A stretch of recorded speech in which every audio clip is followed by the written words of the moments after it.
BSc third year students, आज हम लोग कोडेट्स के जो प्राइमरी फीचर्स हैं उसके बारे में पढ़ेंगे।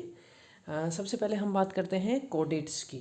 कोडेट जो फाइलम है उसको बेल्फोर ने इसकी स्थापना की थी 1880 में। ठीक है, 1880 में की थी। और कोडेट्स के बारे में ये जो शब्द है कोडेटा, ये दो ग्रीक शब्दों से बना हुआ है। कोड,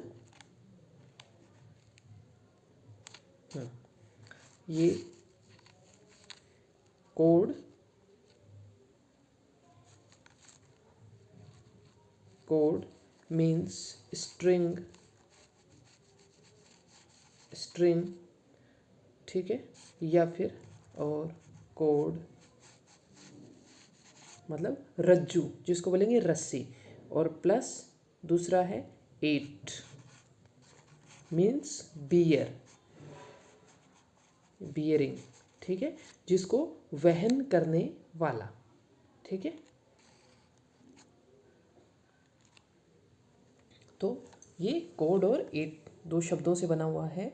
जो हमारे टैक्सोनोमिस्ट हैं उनका कहना ये कि 90 to 95% एनिमल्स जो हैं वो नॉन कोडेट्स में आते हैं, और जो बचे हुए 3 से लेके 5% एनिमल हैं वो कोडेट्स के अंदर आते हैं। ठीक है, कोडेटा जो ग्रुप है उसके अंदर 55,000 लिविंग स्पीसीज प्रेजेंट है, जबकि 25,000 नॉन लिविंग स्पीसीज प्रेजेंट है।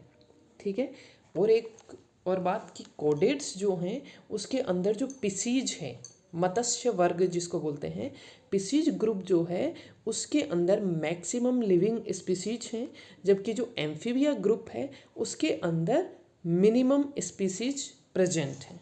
ठीक है, अब इसके साथ कोडेट्स के जो मेन प्राइमरी कैरेक्टर्स हैं उसके बारे में रीड करेंगे।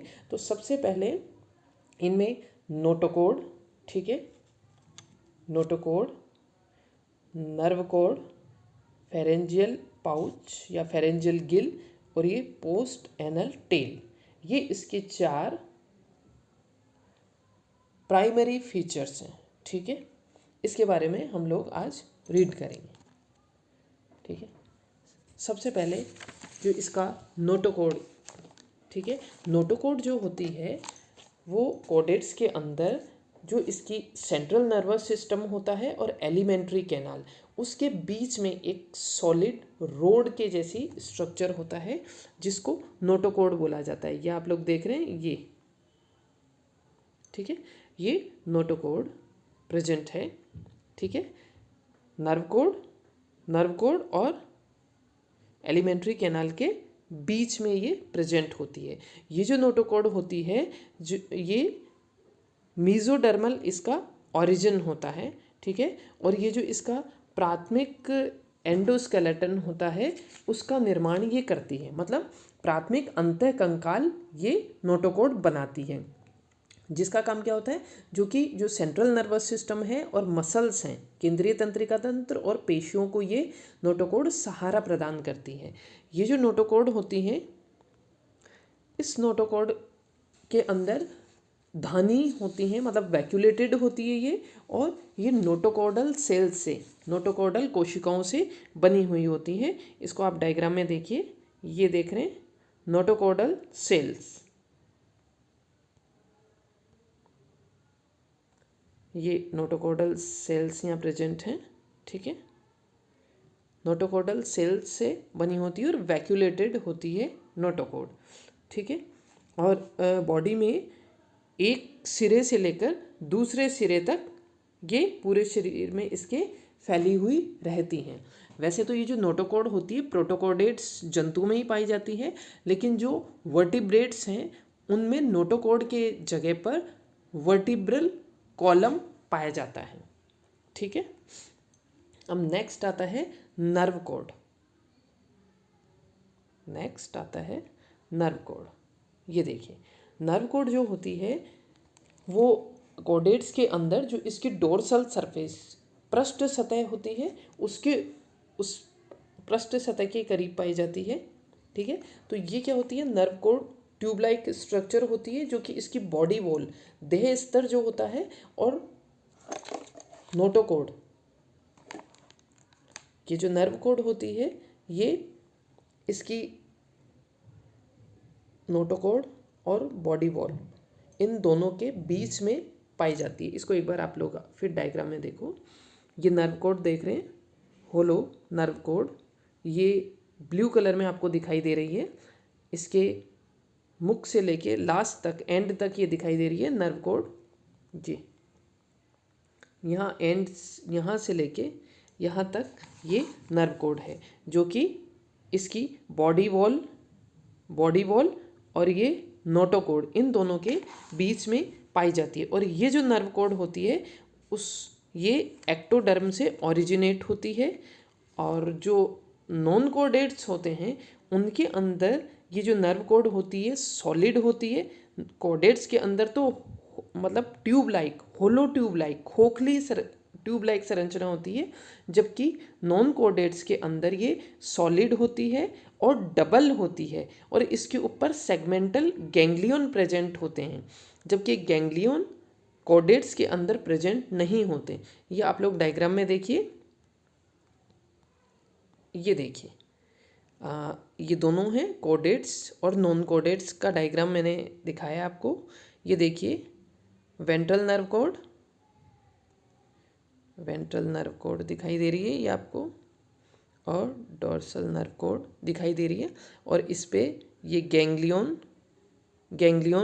और ये गैंग्लियन पूरी इसके ऊपर ये गैंग्लिया प्रेजेंट होते हैं, जबकि कोडेट्स में इस तरह के गैंग्लियन प्रेजेंट नहीं होते। ये आप देख रहे हैं, ये जो कोडेट्स है उसमें ये सीधे इसमें अंदर कोई भी गैंग्लियन प्रेजेंट नहीं होता है, ठीक है। और ये जो नर्व कोड होती है उसकी ओरिजिन किस तरह से होता है, जो एम्ब्रियो होता है उसकी डोर्सल सरफेस के ऊपर न्यूरल एक सक्रिय सी पट्टी पाई जाती है जिसको न्यूरल प्लेट बोलते हैं। इसको आप डायग्राम में देखो, ये देखिए न्यूरल प्लेट पाई जाती है। ये जो न्यूरल प्लेट होती है ये नीचे की तरफ ये धंसती जाती है, ये देख रहे हैं नीचे की तरफ धंसना स्टार्ट हो जाती है, न्यूरल फोल्ड इसमें बनना स्टार्ट हो जाता है।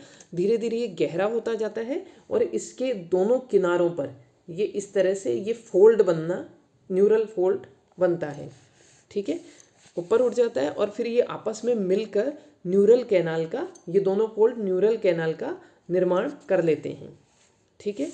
और ये जो अधिकांश ये कोडेट्स जंतु होते हैं उनमें ये जो नर्व कोड होती है वो पीछे की तरफ जाके स्पाइनल कॉर्ड का निर्माण करती है, ठीक है, स्पाइनल कॉर्ड का निर्माण करती है। और ये जो नर्व कोड होती है उसके बीच में एक गुहा पाई जाती है जिसको न्यूरोसील कहा जाता है। और ये जो नर्व कोड होती है वो शरीर के सभी क्रियाओं को संपादित करती है और उनमें समन्वय बना के रखती है।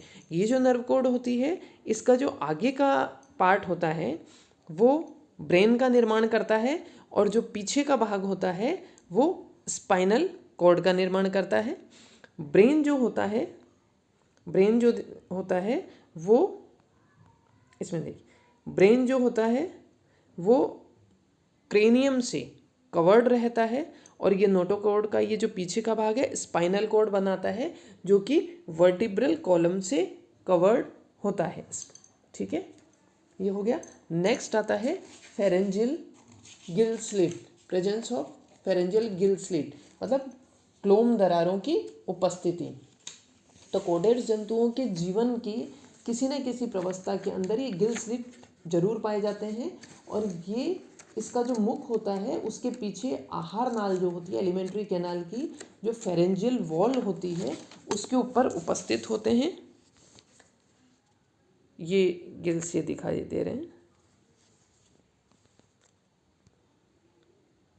ये देखिए ये फेरेंजियल गिल्स दिखाई दे रहे हैं, ठीक है। ये फेरेंजियल गिल, इनका निर्माण किस तरह होता है, जब एम्ब्रियो भ्रूणी अवस्था होती है उसमें एक्टोडर्म अंदर की तरफ धंसती है और इसकी जो फेरेंजियल एंडोडर्म होती है वो बाहर की तरफ उभरने लगती है। तो इन दोनों क्रियाओं के फ्यूजन से इन फेरेंजियल गिल का निर्माण होता है। ये जो फेरेंजियल गिल्स होते हैं इनका काम क्या होता है, ये फेरिंग्स जो होती है उससे पानी को बाहर निकलने में हेल्प करते हैं, साथ ही रेस्पायरेशन में ये हेल्प करते हैं और फिल्टर फीडिंग का भी कार्य इनका होता है। जो प्रोटोकोडेट्स होते हैं और फिश होती हैं उनमें गिल स्लिट जो होती हैं वो उनकी थ्रू आउट लाइफ प्रेजेंट रहती है, जबकि अदर जो एनिमल्स होते हैं उनके अंदर ये जो क्लोम छिद्र होते हैं ये बाद में जब एडल्ट होते हैं तो विलुप्त हो जाते हैं या फिर अन्य जो रेस्पायरेटरी स्ट्रक्चर होते हैं उनके अंदर परिवर्तित हो जाते हैं। ठीक है, ये जो तीनों लक्षण, इसी के साथ में एक फोर्थ इसका होता है पोस्टल एनल टेल। ये जो टेल पाई जाती है इसमें, ये भी इसका एक फोर्थ कैरेक्टर माना जाता है। 3 के साथ ही पोस्टल एनल, पोस्टल टेल जो दिखाई दे रही है इसमें राइट साइड में, वो भी इसका चौथा प्राइमरी कैरेक्टर ही माना जाता है। ये सारे जो लक्षण हैं वो कॉर्डेट्स की भ्रूणीय अवस्था में तो अवश्य देखे जाते हैं, लेकिन वयस्क होने पे किसी में ये अदृश्य हो जाते हैं और किसी में दूसरी संरचना में रूपांतरित हो जाते हैं। तो ये इसके हो गए मेन प्राइमरी फीचर्स। ठीक है, नेक्स्ट